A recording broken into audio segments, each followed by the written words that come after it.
All right, hello, and welcome to yet another episode of Keeping Up with the Moon, the show where we look at what the moon is doing and we're trying to see these really obscure and confusing astrological concepts in a way that sometimes can be a little bit more tangible. But yes, this is me, your boy Joe G, with the best astrological throw in all of YouTube. I started saying this since last episode, and I think I will make this my tagline moving forward. Without making this really long and convoluted, let's get to this new moon in Scorpio happening in November 4th.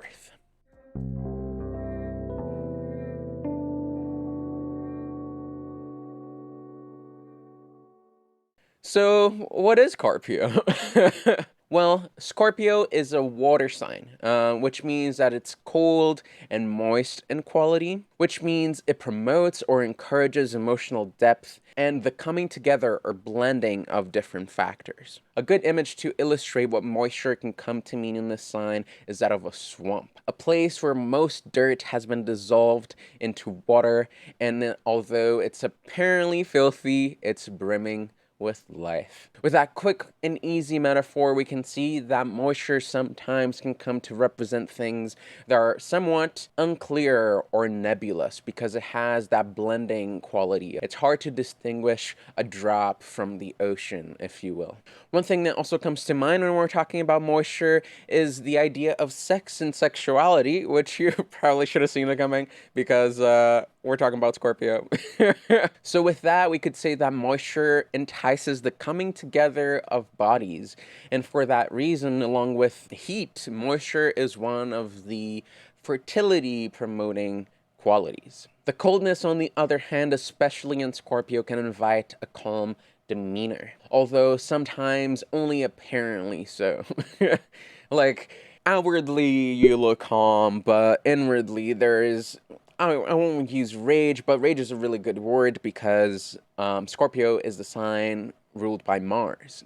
So there's that taming of the more bestial and primal side of Mars. And to continue with the planet and sign combination, that Mars and Scorpio combo can actually be quite beneficial, because since we've been discussing for the past lunations, Mars being a hot and dry planet, and Scorpio being moist and cold, can sometimes temper the heat and the dryness of Mars. So you can really get to come in the middle and have something that is not so much in the extreme. And that's in great contrast with the other home or the other sign that's ruled by Mars, Aries, which is also hot and dry, which then doubles those martial qualities. Scorpio's mode is fixed, meaning that it's stabilizing and unwavering. The interesting thing here is that water doesn't usually like to be fixed. It's perhaps one of the most malleable elements there is.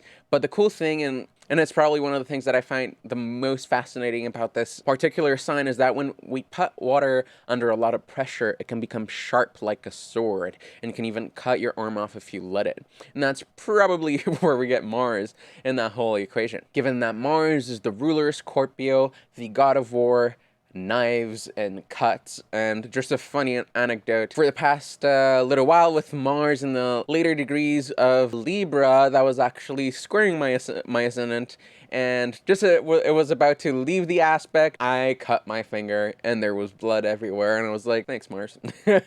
That's it's a good time. It's a good time. Scorpio is also one of those signs that I like to bring a little bit of the tarot imagery to it. Usually people will really quickly go into the death card to symbolize Scorpio, and that's definitely one of the cards of Scorpio, but there's a little bit more to it. If we go into the court cards and we look into the Knight of Cups or the Prince of Cups, depending on what system you're using, that particular character is also supposed to represent a scorpionic sort of character, whether in literal way or in a more metaphorical sense. And I really like how Benabel Wan describes that card in her book Holistic Tarot, and she says, the Knight of Cups can indicate assertive behavior in interpersonal relationships or being outwardly expressive of one's emotional state. But with that extra piece of information, it wouldn't be very far-fetched to say that Scorpio is the more active side of the water triplicity or the water element. Moving on, besides being the domicile of Mars or the home of Mars, Scorpio is also where the moon meets her fall and Venus her detriment. The moon is said to be fallen in Scorpio because that's the sign that opposes Taurus, where she's exalted. Taurus is carnal and tangible desires fulfilled. And that goes hand in hand with the moon, which more often than not represents carnality itself, but also food and nourishment. Scorpio, on the other hand, also does have something to say about fulfilling material wishes, but it comes with a much harsher truth that for us to even have those desires fulfilled, there needs to be hunger for it in the first place. And that can be somewhat challenging for the moon, but also Venus. So Venus's detriment in the sign is also for a very similar reason. Taurus is a place where Venus calls home, and Scorpio is as far as she can get from that particular abode. Though sometimes that can be an oversimplified stereotype, Venus does like pretty and luxurious things. And if we go back to the swamp metaphor, Venus might go into that place and fail to see the life that's abundant and inherent to that particular biome simply because it looks filthy and it looks dirty. And that's kind of funny because it makes me think that Fiona from Shrek is now the perfect Venus and Scorpio allegory. Yet, one of the interesting things to consider when looking at this particular sign through the lens of these two celestial bodies is that they both still have triplicity rulership over that sign, so they rule the water element. They have some sort of responsibility to take care of it and to provide support for it. Perhaps because both of them are related to fertility, and Scorpio is the perfect place for a good old sexy time. No particular planet is exalted in Scorpio, although the outer planet Pluto does have a rather striking affinity with some of the symbolism inherent to the sign, albeit in a much, much more mutable way in contrast to the fixed nature of Scorpio. While this is completely speculatory, I don't think it would be very far-fetched or challenging to think of Pluto as an honored guest in the home of Scorpio. Pluto usually symbolizes depths and the creatures that have learned to overcome it and survive in such environments, which does bring back Scorpio as a symbol of hunger, because those creatures that live in those depths where food is often lackluster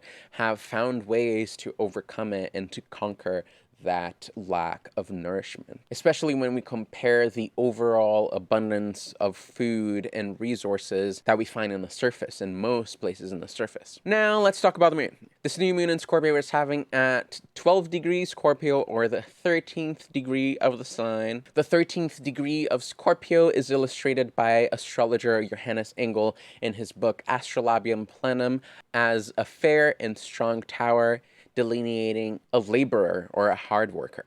I found this particular image really interesting because it does bring to mind the tarot again, because the tower is the card of Mars, and Mars is currently residing in Scorpio, and it plays a really big role throughout this month, so I thought it was an interesting enough synchronicity that was worth mentioning. Engel's image is in great contrast to the picture that we find in the tarot, though. Usually we find the tower falling down, catching on fire, stricken by lightning, but not this one. This one is standing tall and strong. The tarot version, more often than not, portends chaos, upheaval, the destruction of structures, and the eventual building of something new to replace it. The new moon happening in this degree fascinates me because it bears the question, what if the tower doesn't fall down, even when we're all expecting it to, or even when we're all wanting it to? I don't particularly have an answer for that question, but I think that philosophically, it's an important concept to think about throughout the month. And by that, I mean thinking about the obsolete structures of your life that you're anticipating the destruction of. And not just that, but also thinking about what you would do if your anticipation met disappointment. We usually think of that type of discouragement as consequential to not getting something you wanted, wanted. Still, disappointment also happens when we're trying to leave something behind,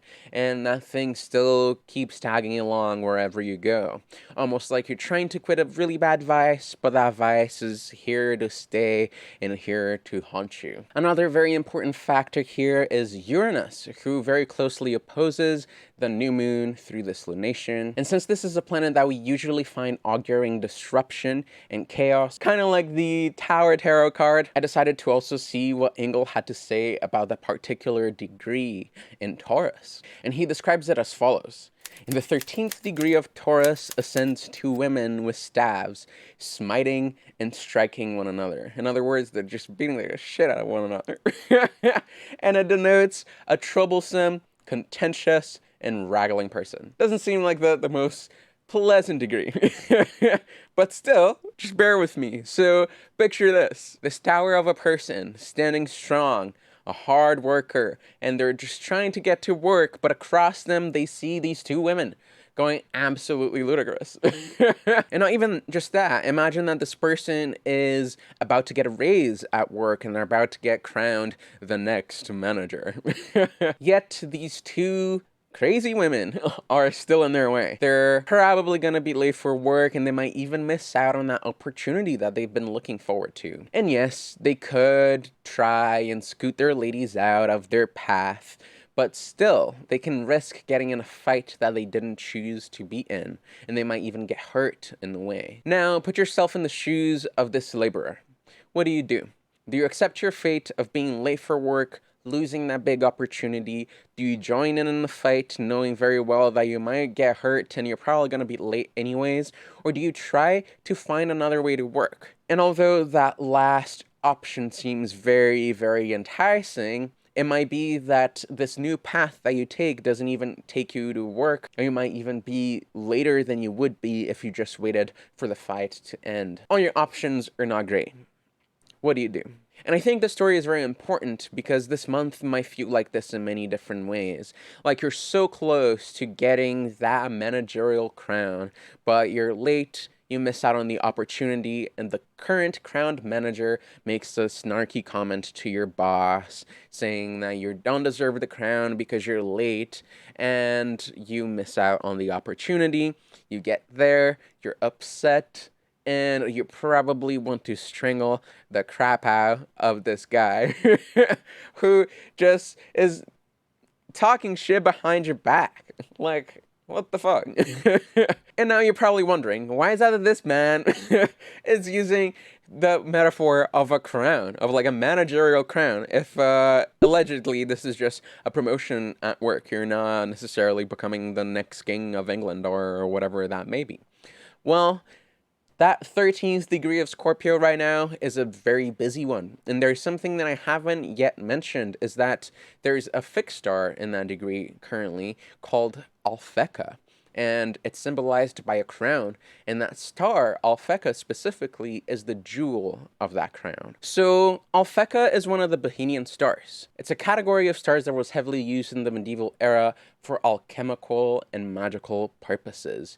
They're said to be the root of great astrological and naturally magical powers. This particular star is related to rosemary as an herb, and according to a study by Andrea del Pilar Sanchez Camargo and Miguel Herrero, rosemary has effects that prevent neurological and metabolical disorders. Additionally, herbalist Rosalie de la Ferrette, the author of The Alchemy of Herbs, also describes rosemary as drying and heating. And a few of its common uses are for mental stimulation, digestion, fungal infection, and hair washing. But that's not all there is. I just didn't want to go through the whole list.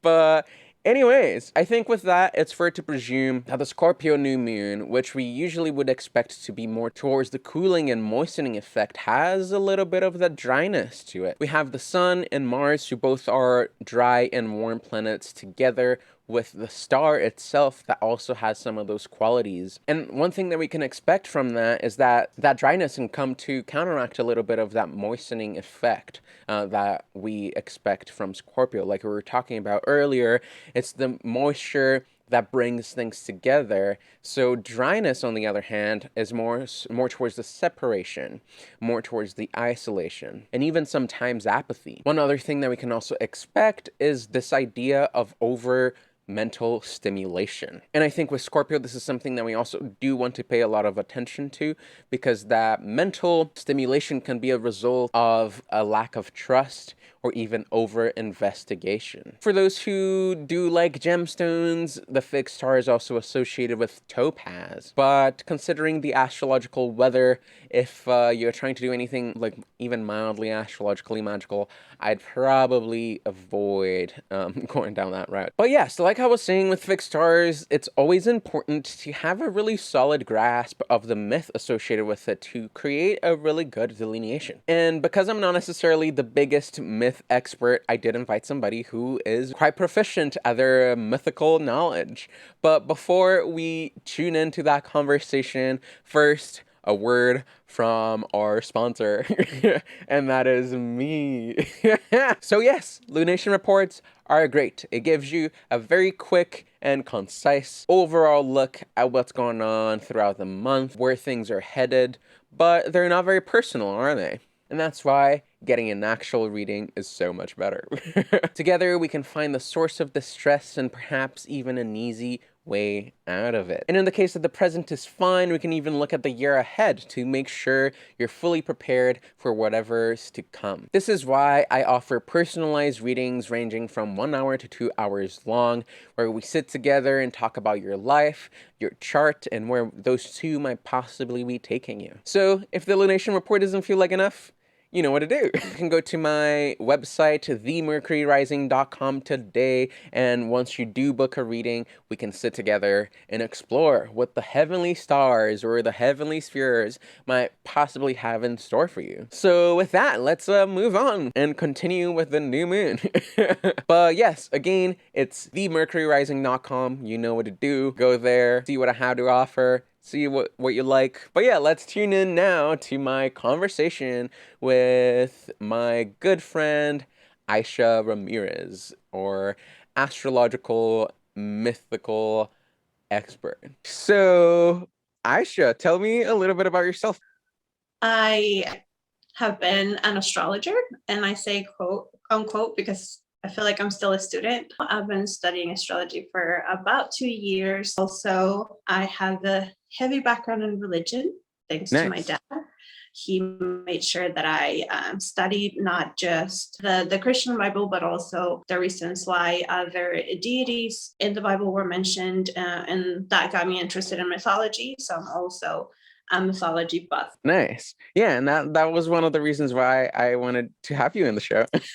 Because I looked at the fixed star, and I love fixed stars and I find them very fascinating, but sometimes I feel like if you don't have a good grasp of what the myth of that particular star represents, it's kind of hard to like craft a nice delineation. So I thought, instead of just like doing a quick search, I'm just gonna ask somebody who actually knows it, because I know you're familiar with the myth as well. So yeah, so this is the fixed star Alphecca, which is also related to Astarte. Do you want to tell me a little bit about that myth?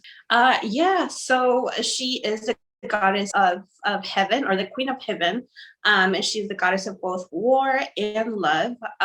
She is heavily influenced by the Sumerian, the Akkadians, and all of that Mediterranean really mythology. So we get Ishtar, we get Inanna, Right. but it's really just one concept together. The archetypal myth that is the most known for this deity, the goddess of love and war, would be first the myth of when she got the May, or the gifts of civilization, the 7 gifts of civilization, and then later on when she descended into hell. So the 7 May, or the 7 gifts of civilization, were usually passed down to the god or goddess who was the most venerated at the time. At some point, it became Ishtar, or the goddess of love and war. She basically gets one of the main gods of the Anunnaki really drunk, because she knows that she wants to be the most powerful goddess. So she gets him really drunk because he has a soft spot for her. And she asks him for the gifts of civilization. And he's like, yeah, sure. you're great. I love you. Go for it. But he's drunk, right? Right. So she takes all of these things and takes him in a boat and kind of makes her escape. Then he comes to his senses and he's like, oh, snap. What did I do? But it's too late. She took off with them. Right. And so she's somebody that's very ambitious now that she is the queen of heaven and has all of the gifts of civilization, which include things like heroism and love and really kind of like what makes us human. She decides that she also wants to rule the underworld. Also, right before that, she had just killed the underworld's queen husband, which would be the bull of heaven. So she goes into the underworld with the deceit that she is going to mourn her brother-in-law's death. And every time that she passes through the gate, because there are 7 gates to hell, Right. she has to leave something behind. And it happens to be the May. So the May were in this shape or form of things that we put on our bodies, but not just clothes. So there was a necklace, there was a crown, there was a wristband, but then there's also like a silk robe, and there's just like all kinds of things that we wear. So every time that she passes through the gate, she has to leave something behind. And at that point, then that she makes it to her sister, she is fully naked. And so she's powerless, basically. She tells her sister that she's there to mourn her husband's death. Her sister stopped buying it, right? And she's like, nope. Right. And now that she's in the underworld and she has made it fully into the underworld, she's basically dead because nobody comes back from the underworld. But she had left a servant back in Earth and told her, if I'm not back in 3 days, go talk to all of the gods, any of the gods, anybody that will like let me out of here. So her servant realizes that it's been 3 days. She goes to several deities. They all say no. Like, listen, she had it coming. Like, she was power hungry. But then she goes to one of them that it's like the archetype of the loving grandfather. Right. And he's down there. She's down there, sorry. And like, she's not going to come back. So he's like, crap, okay, I got to do something about it. So she makes these genderless beings and gives them the tree of life and the water of life and tells them to take these things with them. And then when they get into the underworld, to treat the goddess of war's sister very kindly. So the goddess of the underworld, to be as kind as they can to her. And because she's not used to tenderness and kindness, she's going to ask them for a favor. The favor is going to be to bring back Inanna or Ishtar. So they do. They go into the underworld. They do this. And she's like, oh, thank you so much for your kindness. Like, what do you want? And they go, we want her. And at this point, she is literally like hung on a wall by her, Ishtar. She's hung on a wall, like just completely spread open and covered in wounds and blood. She's really just flesh. Like her sister really had a little bit of a wrath issue because, of course. Yeah. So she's like, okay, fine, I promised you that I would. So they take the body down from there. They give her the tree of life, which is like bread as well. And then the water of life. She comes back to life, and then her sister is able to go into labor. So then she goes up back into the world. But now because she has left, somebody needs to take her place. So she goes up into the world and she realizes that most of the people have actually been mourning her. Everybody's like in black and in these like type of sack clothing that they used to use whenever you would mourn the dead. Then you also rip out your hair and then you pour sand on your head. So like the town was covered with these people. So she can't really find no one that's going to take her place because she's like, everybody like really loves me and is mourning me. But then she sees her husband and her husband's like just chilling. And she's like, whoa, did you not miss me? And he's like, oh my gosh, no, yes, I miss you. And then starts to, like rip his hair and like pour sand on him. She's like, too late. Like, I'm alive now. She's like, listen, you're going. And then at this point, the genderless beings turn into demons. He gets really scared and he prays to one of the other gods who's more powerful than him. He asks to be turned into all kinds of animals to flee. And he is turned into all these animals, but ultimately he's caught. The god of the shepherd has a sister who's the goddess of the harvest. And she's really sad that her brother is going to go to hell or the underworld. So she cuts a deal with Ishtar and Ishtar's sister. And she says that if she goes into the underworld for 6 months, during those 6 months, her brother can be up. And then basically they're just gonna switch places. So every Right. 6 months, they're gonna switch places. This is the myth behind the seasons and Right. in that area. You know, with Ishtar's myth is, I mean, she did kill her husband. It wasn't Right. her, But but and that's actually like a really cool thing because I was looking into the qualities of the fixed star and everything, and that fixed star is actually of the nature of Venus and Mercury, and it's like so cool to see like that she is like a female goddess with like all of those like feminine attributes, but then like her myth also has that trickster god sort of vibe to it that yeah, Mercury can kind of bring to the equation. And I love that like she did go to the underworld out of her own choice and then she came back, you know? I yeah, feel like and that's she what we gotta knew. do. Yeah, she knew. She was like, "Listen, I might not come back." So, so she was prepared. So Right, be prepared and learn from your mistakes. She definitely did not do that again. She did not go back there again. right. Totally. Yeah. 100%. Well, thank you so much for joining me today. That was Please. great. Thank you for enlightening us with your mythical knowledge. Yeah. Thank you so much for having me. Oh, no worries. And for people, where can they find you? So my Instagram is really uh my life. It's not very astrological oriented. Right. But I do bookings through there, What the Body, and then my Twitter handle is the same. And in there I am a little more astrologically inclined. Well, get excited, people. Book a reading with her today. Thanks everyone for tuning into our conversation. If you did like that, please leave a like. I'm sure that Aisha, me, we all would really appreciate it. It helps getting our content promoted to other people that might be interested in astrology and lunations and mythology and all these really cool philosophical things. And if you have any comments as well, and if you know another myth related to that star, because I know that there is many, feel free to also go to the comments and leave your insight, because I also would love to read them.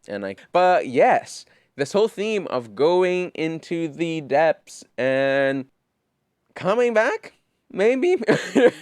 She came back. She was fine. But one of the things that Aisha said, and I think is really good for us to take from this, is that Astarte did go there willingly, and she was fully aware that she might never come back. And that's not to like really prophesize, I guess, any doom and gloom, but sometimes we go into these difficult situations, and even though they're temporary, they can feel like they're gonna last forever. So I think the thing to do is to like go into it willingly, because either you go into the underworld or the underworld comes to you. At this point, this November, that's kind of like the mood. And again, we're all in this together. We're all having the same fucking transits.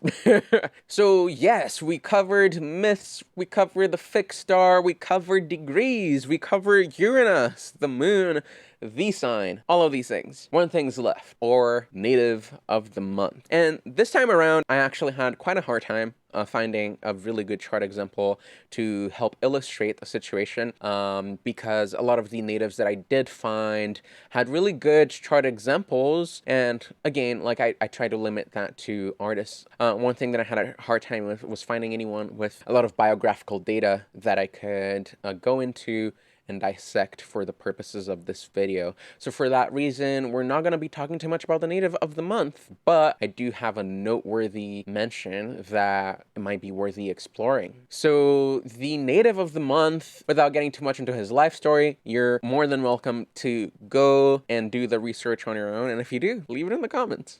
Do my job. But yes, I chose jazz saxophonist Warne Marsh.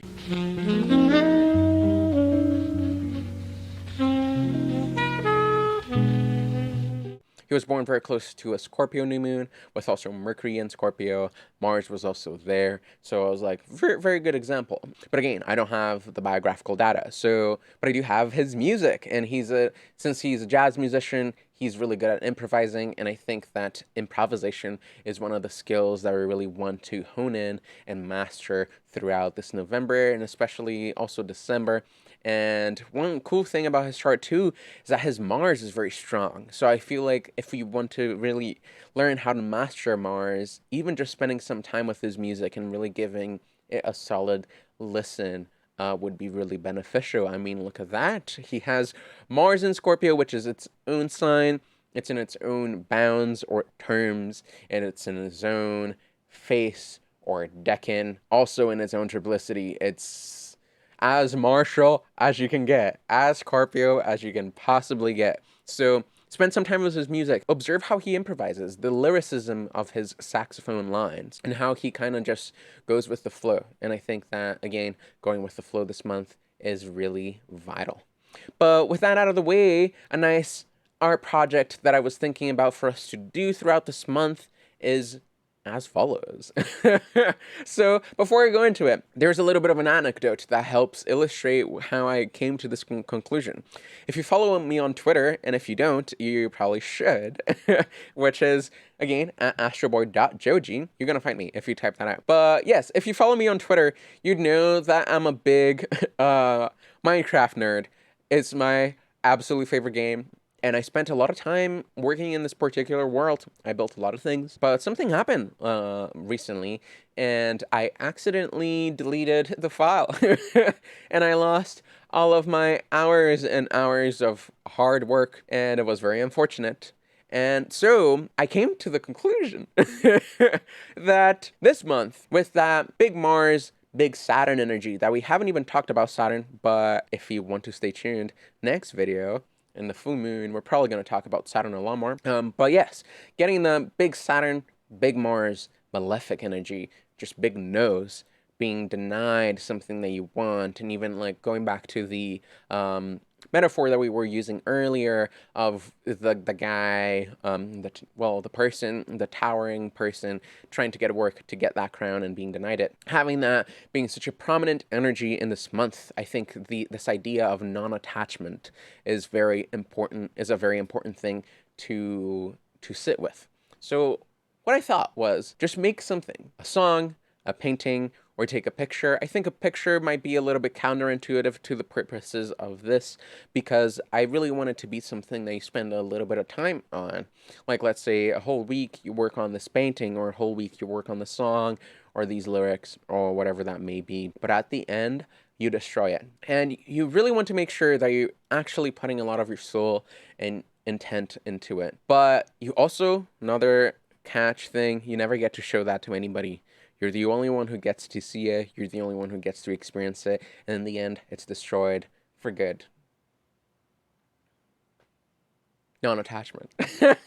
In training wheels, willingly stepping into that place of non-attachment. And I think that might be a really cool experiment to do, see how you feel, and even write a journal entry about it. Because maybe, just maybe, it can help us feel a little bit more comfortable when those bigger concepts and the bigger things that we've been working towards throughout maybe the year or maybe just a month kind of fall apart. Because I think that this November, it's kind of a given. Some of the things won't go the way that we want. Having those training wheels, super beneficial. But with that, I think that's it. I think we talked too much. This video is perhaps the longest video I've ever had. So yes, thank you so much for spending time with me. And again, if you'd like to book a reading, you know where to go. themercuryrising.com. You can follow me on social media at astroboyjoji, absolutely everywhere.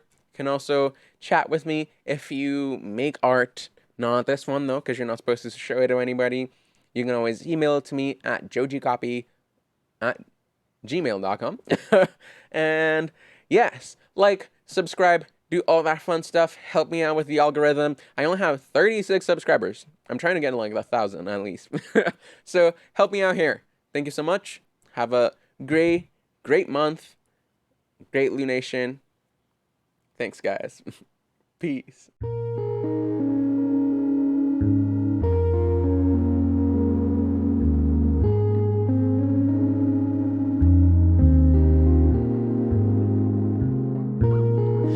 said just shake a tree, you're gonna find it. Eventually you'll see it just inside it. But I'm done shaking, I shook him off. The time calls me to whip up my chainsaw.